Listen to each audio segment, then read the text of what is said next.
guys, and welcome to episode 170 of the Gaming Death Podcast. I'm your host, Chris, and with me tonight we have Caleb. Hey, what's going on, guys? And Howell Boyd. It's fine. It's fine.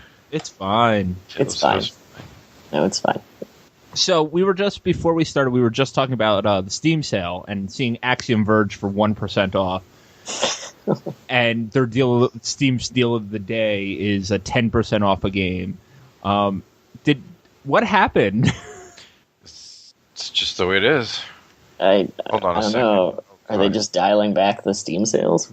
I haven't looked at it yet. I've just seen people argue. Well, not argue. Seen people getting upset that they're not great deals. I got stuff off of Good Old Games last week for like super cheap. Good Old Games is sweet. I bought me and Dawn were trying to find old copies of Catacombs: The Abyss. Nice. And there's a bunch of really shitty browser versions of it, and we ended up finding it on whatchamacallit, on Good Old Games, the entire like series, like every Catacombs game for like $2. $1. Yeah, I was like sold. I'll play those games from 1989. Nice. And I had fun with them. Sorry we missed the podcast last week. Last Wednesday I got a call from the hospital. My dad was dying. His blood pressure was 34/27, and I rushed up to the hospital to say my goodbyes, and his kidneys had failed, and it was hard. But he is doing better now. They're moving him out to a rehab hopefully this weekend so that, things can be good. But that's where we were last week. Sorry about not having an episode. But what did we miss, guys? Did something big happen? No, nothing really. They announced Pokemon. It's exciting. And Pokemon. Zelda. Yep. Oh my god, have you seen the Breath of the Wild stuff? It's cool. Oh yeah, that was pretty cool. That was so random. They just released it like early in the morning on Wednesday, like the huge 3-hour video. It's so weird. It was amazing. So weird, but it was awesome. Yeah, no, it was definitely the game of what was it that happened? Oh, just the week. It was the game of the week. It was the game of the week. Nintendo just came out and was like, hey guys, nobody else is showing off anything new, so we thought maybe here's a 3-hour long video of Zelda Breath of the Wild. And it was pretty amazing. It kind of made me want a Wii U at this point. Now, do you want a Wii U, or are you just going to wait and buy an NX? I guess I still have to wait to make that decision, but at this point, I don't even know what the NX is. I don't know. I guess we'll see. But there's also a lot of Wii U games that are good, which I don't know if whatever the fuck the NX is going to play. So there's that. Nintendo's usually really good about making sure that whatever console they put out these days is backwards one generation. Yeah, that's true. They are. I guess I'm just wary because we know absolutely nothing. But if they're going to follow, because at this point they have to follow, Microsoft and PS4. Yeah. Maybe they won't make it backwards compatible because those aren't. At least not fully backwards compatible. Oh god, I hope not. I hope they don't go down that road. Plus, if it's going to be Wii U backwards compatible, that would require a gamepad. Well, it sounds like that the NX is going to have something like a gamepad. I don't mind the gamepad, to be completely honest. Either do I. I like the gamepad a lot more than I like waggling. Well, yeah, I'd much rather a gamepad than waggle. Because the gamepad in most games feels optional. I like the fact that with the gamepad, almost every game that I play, I can play right there on the gamepad, and Dawn can sit there and watch Netflix while I play. Yeah, that's a cool little feature. It's like one of my favorite features of the Wii U. Not one of my problems, though. Yeah, no, because you live by yourself. That's what happens. That's how it works. That's exactly how it works. But back to Breath of the Wild really quick. My favorite thing that they showed about that was the super totally interactable environment. Like you cut down trees and wood floats and rocks can roll down hills and they sink and shit burns. And I'm like, this is a Zelda game? Yeah, people were wondering what Nintendo's take on open world, like what that phrase was going to mean. And apparently it means the most immersive open world you could imagine, which is awesome. My whole thing is like now trying to fit it into the timeline. Being the Zelda nerd that I am, it's like, all right, so where does this fit? And like, I was reading stuff online, and we're not going to get it. I'm not going to. You can't really get into it right now. The only thing that kind of threw me for a loop was to see that if you put the Link Wolf amiibo on, you get to fight with Wolf Link. So there's two Links at the same time, which kind of throws me for a loop. That was a little weird, but I guess it's actually, I guess it's a cool use of the amiibo. I was actually super excited about the fact that you can go for any dungeon you want right off the bat, including the last dungeon to go fight Ganon. Yep. And me and a bunch of other Dark Souls fans are going to do that, start up the game, and just run at him naked, and just do it until we beat him, because that's awesome. Oh, I'll probably do it.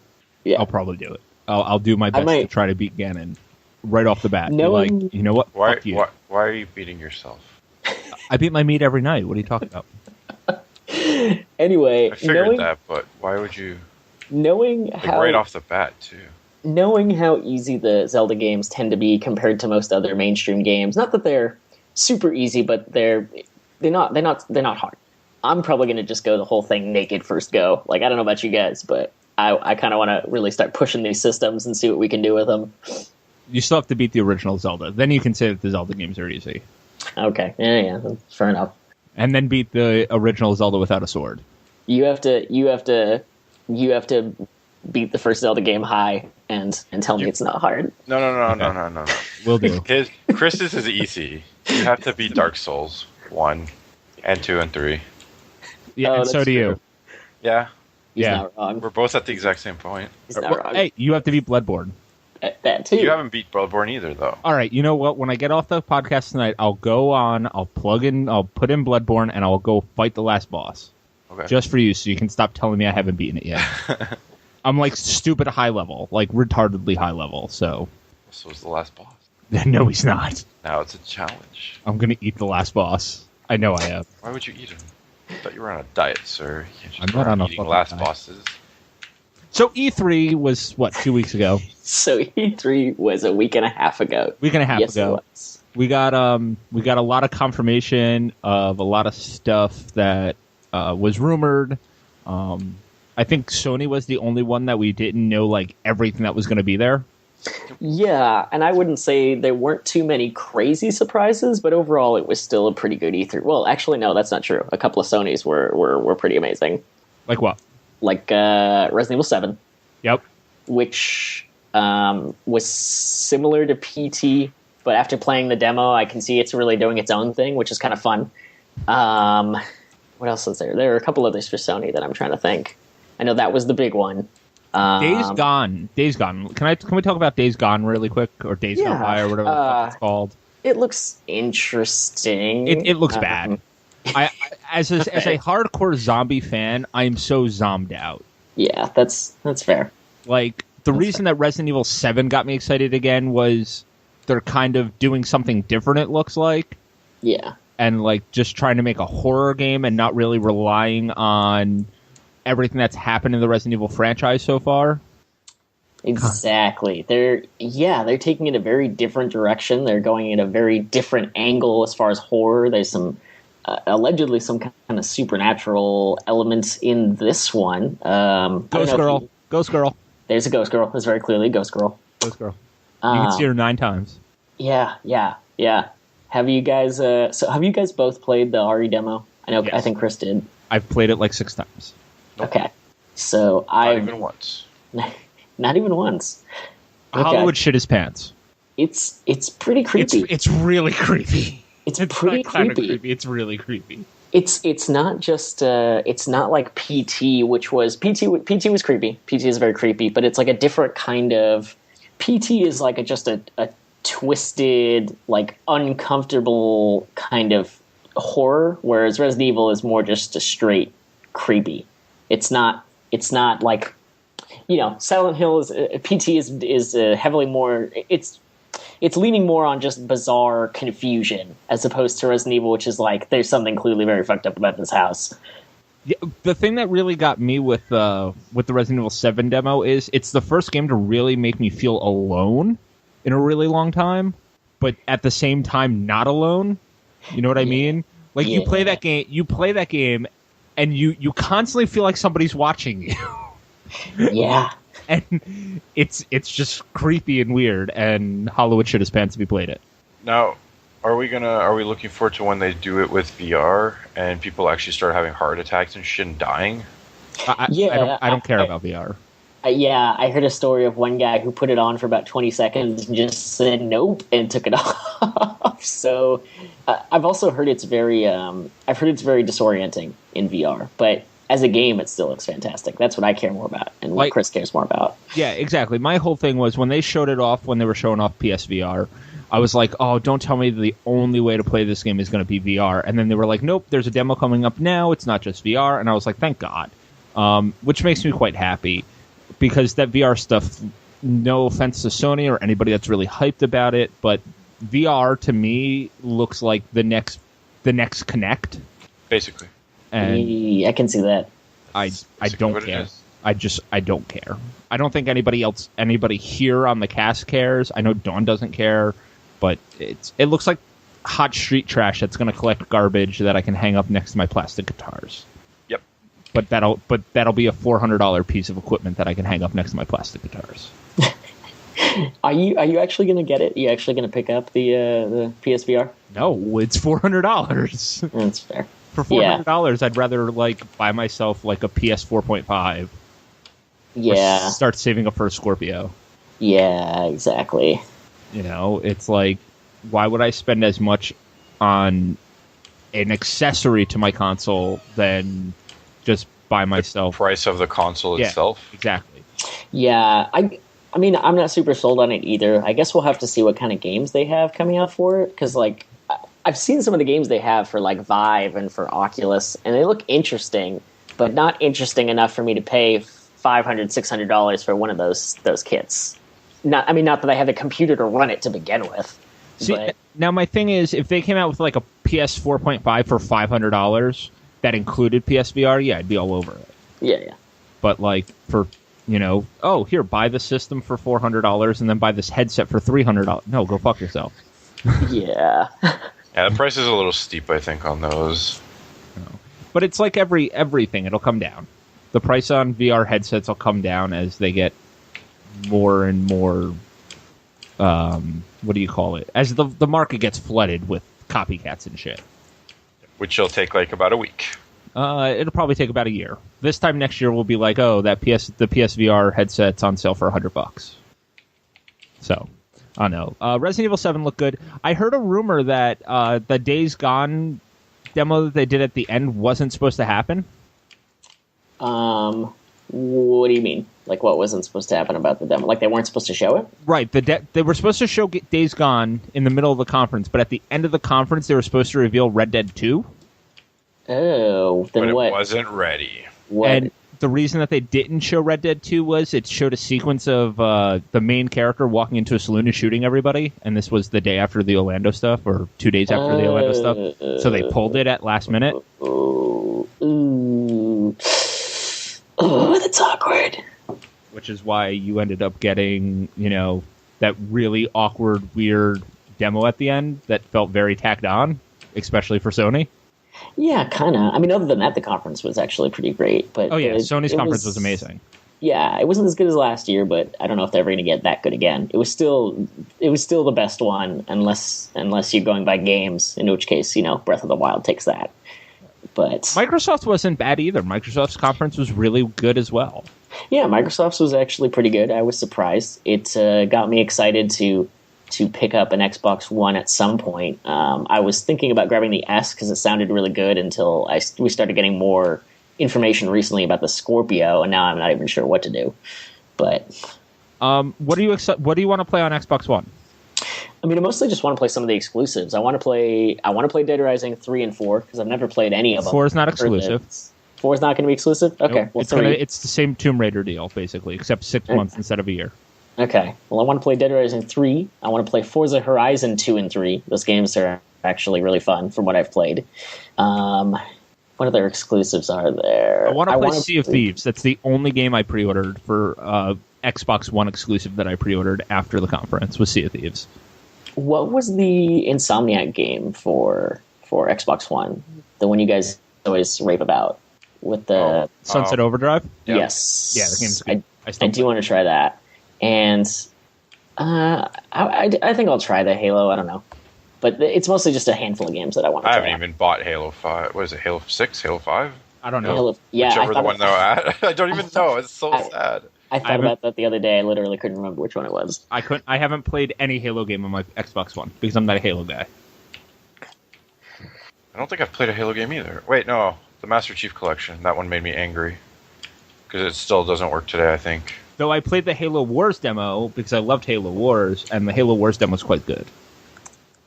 Because E3 made me buy all the games. That was like my favorite thing of E3 this year was all the demos that they were like, all right, guys, here's demos that are available right now. Go play them. How many were there? A bunch. There was a bunch of demos. There was a bunch of beta signups. Like Gwent. Gwent's real. Gwent looks awesome. I signed up with all 5 of my email addresses, so hopefully I get in. Damn, I'm so thirsty. I am thirsty. I want to play that game like you wouldn't believe. It's a pretty clever way to do more Witcher things, even if they're not going to do a full-on Witcher game for probably quite some time. Right. It's fun. I also like the fact that, like, with Dishonored 2, if you pre-order it, you get Dishonored 1. If you pre-order Fractured Butthole, you get, Stick of Truth. I like that little twist that they're doing with games these days. So hold on, if you pre-order the Fractured Butthole or whatever it's called, yep. You get the first game, but you get it on PS4? Yes. So what, is it like a completely different version, or is it a PS3 version? No, it's the PS4 version. That's not even out, is it? Or is it just not coming out? No, it's out. It's like $20. I think you can only buy it off the Ubisoft store, maybe. Oh, okay. I pre-ordered my copy of Fractured Butthole off of the Ubisoft site, and they immediately sent me a download code for Stick of Truth, and then replayed through that, which is a ton of fun. But Nice. E3 was really good this year. I know. Swear to God, we had this podcast like a few weeks ago. No. Like you guys spent the whole time talking about Nintendo, then PlayStation. No. We talked about stuff that we thought was going to be at E3, right? And most of it was. And then most of it was, which is why like E3 were like, yeah, E3 happened. It was good. Oh, yeah. Crash is coming back. They're remastering the first 3 games. Yes. I hope like Ratchet and Clank, because that'd be nice. We got God of War 4, which I think we briefly talked about. Yep. Looks good. What else. Yeah, it actually looks pretty good. I wasn't a huge fan of 3, but 4 looks like it's doing something better, so I'm interested. It was a week and a half ago. I mean, I'm trying to remember everything that happened, honestly, just because there was so much stuff, and it's no longer so much happened. Yeah, and it's not really relevant anymore. E3 happened. It's over. Project Scorpio got announced. 6 teraflops. Congratulations. Have fun paying $800 for a console. We got a bunch of games coming next year, meaning we don't have to think about that right now. We got to see a bunch more of Horizon Zero Dawn. That game still looks really good. That game looks awesome. We got to see David Cage's new game, almost ready to go, which looks interesting. It looks like he might have learned from his past mistakes. As long as I get to shave a robot, I'll be happy. Half shave a robot and walk around only half shaved. Yeah, exactly. And press X to robot. If I can get to press X and my character just does the robot instead of yells Jason, I will buy that game. But as of right now, I don't give a fuck. Yeah. What if you get to be a pirate robot? Nope, don't care. A pirate robot? I feel some lies. Nope, don't care. I've got my pirate game locked down. It's called Sea of Thieves, Xbox One exclusive. Sea of Thieves looked pretty good. But what about robot pirates? I don't like robots. Pirates who steal robots? I'm getting my fill of pirates right now with Mighty Number 9. All right, so yeah, completely forgot about Fractured Butthole actually until they showed it, and then I was like, oh my god, this is amazing. Yeah.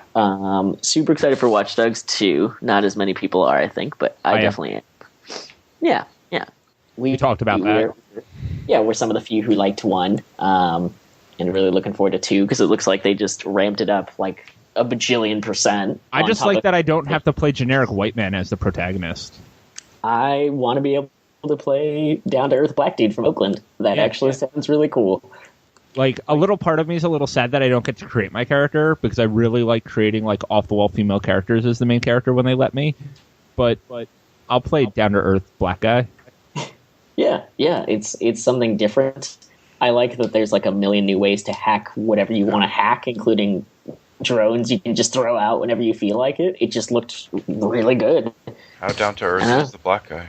Oh, he's really down to earth. Unless he's on a crane, then he's really high. That's pretty. That's actually, okay, that's very informative. Fuck that joke. EA's press conference sucked big cock. EA's press conference was bad. I surprisingly wasn't super interested in Bethesda's. Bethesda's was cool, but they announced everything we knew that was coming. Yeah, and it was cool for people that cared, but I guess I'm just not one of those people. Like, they didn't show off a new Elder Scrolls. They just were like, yeah, Skyrim HD's coming. Here you go. Yeah, which is fine. I just don't have a lot of urge to play it again, but slightly nicer looking. Very much nicer looking. Yeah, well, but we have mods for that. But I guess it's good for people with consoles. Yeah, it helps Dawn because the consoles make the load times a little bit longer. Doesn't Dawn's wrist hurt when she plays on PC though? No, because she plays with an Xbox One controller, an Xbox 360 controller. Right. Forgot about that. But what I also like is the fact that they're supporting it with mods, so you can have the Skyrim PC experience basically, which is nice. I just hope that they let us have like Macho Man Randy Savage dragons and stuff, because that'll make me happy. Yeah. Yeah, that's E3 basically. Nothing really much left to say. I'm playing Mighty Number 9. I know the internet and the gaming community is all hating all over that game right now. Yeah, people are pretty upset, especially because of how it looks. It looks like shit. It really, really, really looks like shit. If they had done 2D sprites with 3D backgrounds, kind of like the concept art that they showed off, that game would look beautiful. And I don't think we'd be getting the backlash that we're getting right now. Yeah, but apparently it plays good. Yeah, it's a Mega Man clone, like through and through. It's a Mega Man clone. There's 8 robots. You fight the 8 robots. You get powers. It's rock paper scissors between the 8 robots, and then you go to the final level and beat the last guy. Congratulations, Mighty Number 9. Yeah. Oh, speaking of E3, I don't know if you noticed, they just released some in-game shots from the new Berserk Warriors game. No. Yeah, game fucking looks beautiful. Oh, the Dynasty Warriors based on Berserk. Yeah. That Koei Tecmo. Thank you. That they announced like secretively. That they announced like kind of secretly, but not entirely, in the middle of the Bethesda conference. Which people were joking was the best thing that came out of the Bethesda conference. Oh well. Yeah. Oh, you know what? The thing that blew me away. Sorry, we're going back to E3. Spider-Man by Sucker Punch. Oh yeah, no, Spider-Man looked awesome. That was all in-game footage. Yes, it was. Kojima doing Kojima things. Kojima doing Kojima things. Not really telling us anything about anything, but getting his name out there. Norman Reedus and a baby. Norman Reedus and a fetus. Did you see the tweet that Norman Reedus posted? Like not long afterwards, was Kojima drinking a cup that said Konami tears. Yeah, I saw it. It was pretty great. Yeah, it was fucking awesome. I fucking hate Konami. I wish that they'd make games again, but at the same time, I'm like, good riddance. You know what I mean? Yeah. I'm surprised they didn't come out and were like, hey guys, get excited for all these pachinko machines. I'm surprised actually. They just announced a Metal Gear Solid one, actually, so that's a thing. The Snake Eater one? Yeah, I know. Yeah, I'm surprised they don't just license the stuff out to other people to make games, since they seem so uninterested, but I don't know. What are you going to do? Who knows? Like, the sad part is, like, we'll never get another Castlevania, and we'll never get another Metal Gear. No. So. Nah. But we do get Bloodstained. I played the beta. Is it good? Oh, yeah. That beta's so good. It's not Mighty Number 9. Okay, that's good. That's all I wanted to hear. It's not Mighty Number 9. It's really, really good. Like, Mighty Number 9... So, why does this Bloodstained game need a beta? They released the demo that they had on the E3 floor. Oh, basically. So it's like a demo. It's not actually a beta. Yeah, it's not actually a beta. It's like, hey, here's the alpha. Here's a beta build of the demo that we released that we had on the E3 floor. Gotcha. So, but it's really good. It's really, really good. It's the spirit of Castlevania, like through and through, but different enough. Whereas like Mighty Number 9 is like, hey, this is Mega Man. Bloodstained is like, hey, this is Castlevania. Oh wait, no, it's not. So it's cool. But it sort of is. But it's not. Like once you play it, you realize like, oh, this is kind of this is quite different than what he was doing. You can tell it's logically the next step. It's clearly evolved from all the 2D Castlevanias. Nice. But it is not like copy paste like Symphony of the Night. Whereas Mighty Number 9 is like copy paste Mega Man X. Okay. Mega Man X is great. It is great. Mega Man X looks better than Mighty Number 9. Of course. You know. Mighty Number 9 has that bizarre ratchet art style. Right, and that's the thing. What like, the hell happened there? It's the art direction. It's the choices that they had for the art direction that makes Mighty Number 9 look so much like shit. Yeah, I don't understand why they seem to. I still don't understand why they seem to have downgraded it from what they. I mean, nothing's going to look as good as the 2D sprites that they showed originally. Right. But it still looks shittier than what they showed like a year ago when they actually finally showed like actual graphic. I don't know. That whole project confuses me. Well, this is my big thing with it is it was delayed 4 or 5 times. If they had just not have done 3D graphics and just done 2D graphics, I bet you we would have gotten this game a lot sooner. Do you think that's what caused a lot of the delay? Oh yeah, because you have to render 3D models rather than just here's a 2D model. Like rendering a 3D model takes up a bunch more time, especially to get like motions right, so it doesn't look like arms are falling off or legs are walking by themselves.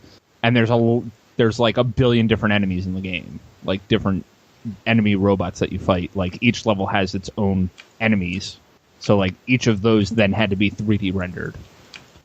And it's I don't know. I like the game. I'm glad I only paid $25 for it, but I'm disappointed. Are you getting a physical copy for it, or? Yeah, I got the physical copy. And this was from the backer? Or No, did you not? I didn't back Mighty Number 9. You were just excited for it. Yes. Okay. It was coming from the Mega Man creator. Who wouldn't be excited? I mean, yeah, that's. Kind of wasn't all that excited for it. Are you a Mega Man fan? No. Well, there we go. You asked. It's like if the dude who makes your Atelier games or fucking any of the games that you really like, Hollow, was like, hey, we're gonna go make another game because this place isn't letting me do what I want to do, you'd get excited for it. But what if I know that the rules that the company's imposing on that person is what's keeping him in check from doing terrible things, like Mighty Number 9? But see, we didn't know that. We didn't. That's the thing, is like we didn't know that. I really wish Capcom would have came out the day that Mighty Number 9 came out and would have been like, hey guys, by the way, here's a trailer for Mega Man Legends 2. Yeah, I know, right? We're doing it. We're getting them off the moon. Or Mega Man Legends 3, excuse me. We're getting them off the moon. I think that would have been fucking hilarious. It would have been pretty great. It would have been pretty great. Or show anything, but... Or if they would have been like, hey guys, Mega Man X Collection now available, PS4, $10. That would have been awesome, too. Oh, yeah. What else is going on in gaming? What else are you guys up to?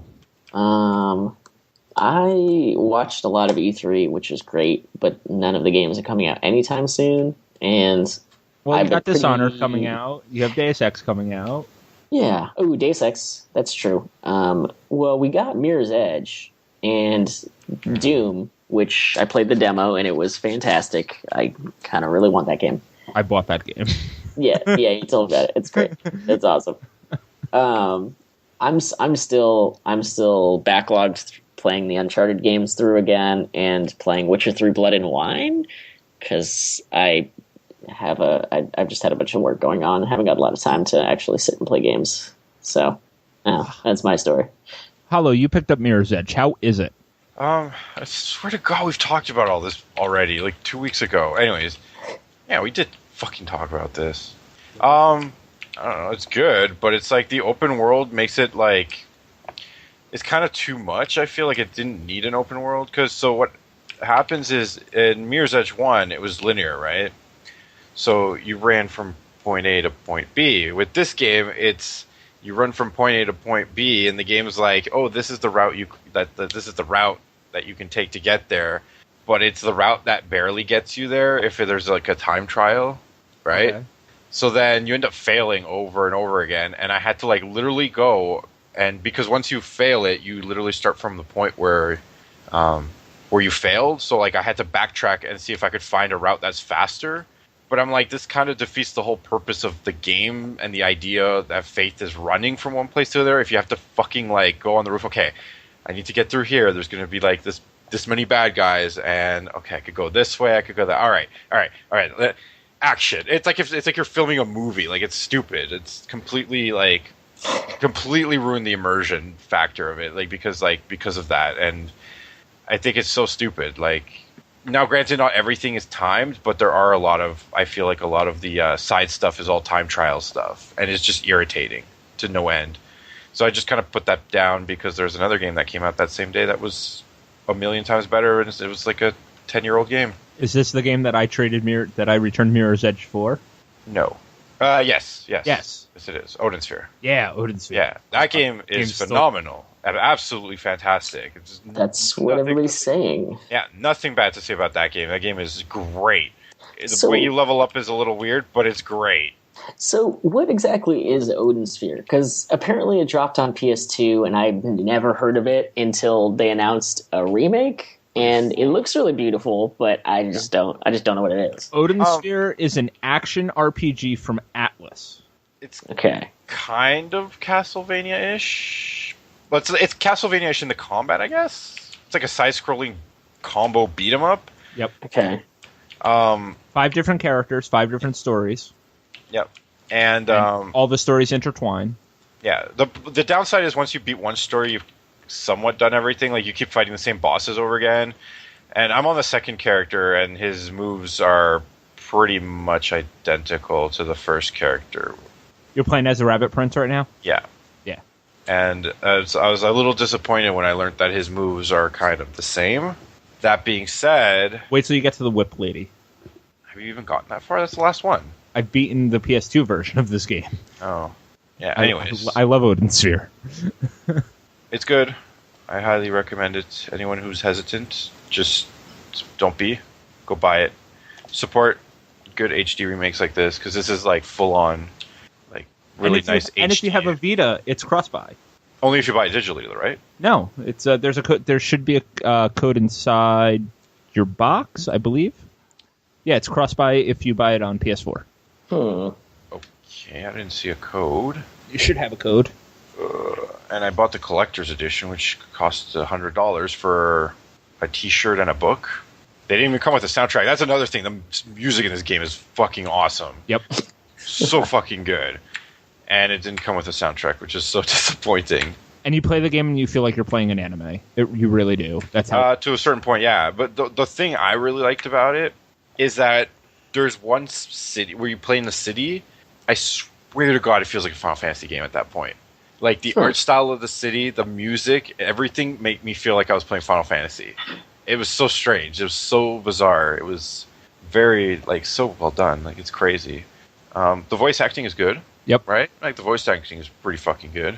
Yeah, I just really can't say anything bad about it. It's just a wicked-ass fucking game. The worst part about it is it takes 44 hours to complete. I don't know if that's a bad thing. It's fun, but, like, I'm already kind of getting bored of going through the same, like, levels over and over again. Right. Like, I don't know if I feel it's over too quickly, or if it's not over, like, quick enough. Like, I'm not sure there's one thing that bothers me about the game, and it's very minor, and so I'm pretty sure it's a personal issue with the game. It's not something that most people find wrong, and I can't quite point it out, so... if I ever think about it, I'll let you guys know. But something bothers you, but you don't know what it is. Yeah, there's something that when I play it, I'm like, oh, God, not again. Like, that's a feeling I get. Just not quite sure what it is. I think maybe you're playing too much of it in one sitting. It could be. I take lots of breaks in between because I seem to get bored, but like the combat's not boring. I don't know if it's between having to go from one area to the other, which I find takes too long. Like I don't like the whole like. I kind of wish it was like because the way it's divided, Caleb, is that each level is a sphere, so you can run from left to right forever, and you're just going in circles around what is. Like, you can imagine just place like look out up the moon and just run around the circle of what you see on the. You're just running in circles. So as you move up the level, does it get thinner and thinner, or each? No. There's each level is broken down into like these stages. Okay. Each stage is either a straight line, so you run from one end of the screen to the other end of the screen, and you go to the next part, or it's a big circle with all these paths that lead to either other circles or other straight lines off of them. And that basically makes up the map for that stage, right? So in some cases, like you can go through one area and you can skip a mini boss and like go to the big boss, right? Like you have options. Like granted, the game wants you to explore. Actually, the game almost forces you to explore because you will be underleveled by the time you get too far, right? Like I finished the first story for the first bitch and I was like barely just max level and I explored every single spot and ate all the food. So and that's how you level up. You eat food to level up. Yeah, it's a little weird. It's basically when you finish a stage, you get a treasure chest according to the rank you got on the stage, and I think that might be the part I don't like. Is I kind of wish it was a little bit more seamless. I feel like when it divides it into stages, I feel like it just breaks up the action too much. But at the end of the stage, you get a treasure chest, and in that treasure chest, you can get like food, seeds, and shit like that, and you just kind of combine everything you get to cook the food, and then you eat it, which then gives you the XP that you would get for completing the stage. What? In a sense. Yeah. So you get experience from completing the stage, but it's very, very, very minimal. You get all your experience from eating food. Okay. So, like, at the checkpoints, there's a cook. Basically, imagine it like Dark Souls. You beat the level, you get the food items, and you need to go back to this, like, cook guy who will cook you the food that will turn you into experience and level you up. Yes. It's weird, but it works, and it's kind of fun, I guess, especially like you find a new recipe and all of a sudden you get like triple the amount of experience you were getting before, and like it's a nice feeling. But the whole dividing the stages, I think that's probably what's throwing me off. And there's a cool alchemy sub mechanic where there's like cool potions that you can potions like, together with. Yep. Yeah, really, really neat. Like a lot of like really neat features. The combat's stupid fun. But yeah, I think that the combat gets divided a little bit too much. Do you not feel that, Chris? I don't know if I would if I'm a fair judge, because like I said, I played the PS2 version. I beat the PS2 version. I love fucking Odin Sphere. It's one of my favorite games of all time, and it's just one of those things where like I feel that it looks better on the PS4, but not much. Oh no, it looks way better on the PS4, dude. I think you need to go back and pop in a PS2 to look how shitty it probably looks. Probably. It's full on 1080p, like right, really high res sprites and everything. Like the game looks amazing. It runs smoother. It runs at 60 frames per second. No slowdown. None of the slowdown and hiccups that you got on PS2. Yep. Like because there's times where there's like 12 enemies on the screen at one time, and you're pulling off these giant aerial combos, and you're like, fuck. Because on the PS2, your frame rates would drop to like 6. On this, it's just super streamlined and super straightforward. Yeah, very, very now I want to go play Odin Sphere. Fuck Mighty Number 9. Anything else you guys want to touch on, or do you guys want to wrap it up? I'm trying to think what else there was. Oh, Caleb, I have a question for you. You've played Broken Age, right? Yeah, I have. Yeah, is that game meant to be like extremely odd? Yeah. This is a very odd. Yeah, no, it has a really, really goofy sense of humor that just like pervades everything, even when it's really dark. Yeah, like I'm like sitting there and I'm like, so you start off as a boy. I guess you get to pick, right? Yes. You switch between them on the fly at any time. Oh, so I haven't done that. So I'm playing with the boy, and he's like held captive by a ship that's like really nice to him and pretends to be his mom. It's just so bizarre. And I'm he's trying voiced by Elijah Wood. Oh, is he really? Oh, yeah. Yeah, Maybe that's why. His voice acting is pretty good. It's not bad. Totally Elijah Wood. It's great. It's so great. But yeah, no, the game's cool. I don't know why it's on my Vita. I don't think I bought it. I think it was free at PSN at one point, I'm assuming. It was free on PSN at one point, which is why I bought it. I bought the first... Because the game was first Kickstartered, and I bought the first half of it when they released it because the Kickstarter didn't give them enough money to finish the game or something. I don't know. Maybe Tim Schafer fucked up. But they released the first half to pay for the second half, or so they can make the second half. And I beat the first half, which is great, which I assume is what you're playing through right now. I'm assuming so. It's the beginning of the game, so yeah. Yeah. I never played the second half, but heard it was good. Or no, not good. I heard it was weird and not great after the first half, but okay. I have it on both Steam and my PS4. I've just never touched it. But the first half is pretty awesome. So I can tell you that much. Oh, I picked up Life is Strange too, Caleb. Oh, nice. Have you played it very much? No. Okay, let me know what you think. It's definitely because it was really cheap. How cheap was it? Like $6. Oh, yeah, that's pretty solid. It's definitely not a game for everyone, but I really liked it. It's really good if you want to focus on story. I like shooting the chick over and over again. Oh, in Chapter 2? Yes. Have you gotten that already? Yes. Oh, yeah. I did that quite a few times and just rewound over and over again. I think just like watching that bitch get shot in the stomach. Have you played Republic? No, that game just finished coming out, wasn't it? It was episodic. Yeah, well, fairly recently. Not that recent, but fairly recently. I have it. I haven't popped it in. I'm curious about it. It was an iPhone game or something. Yeah, it's iPhone and Steam. I've heard it's pretty decent. It looked interesting. It's like a sci-fi Metal Gear where I think you tell the girl what to do as opposed to moving her yourself. I don't remember exactly. Hey, baby, why don't you go over there and make me a sandwich? That kind of stuff?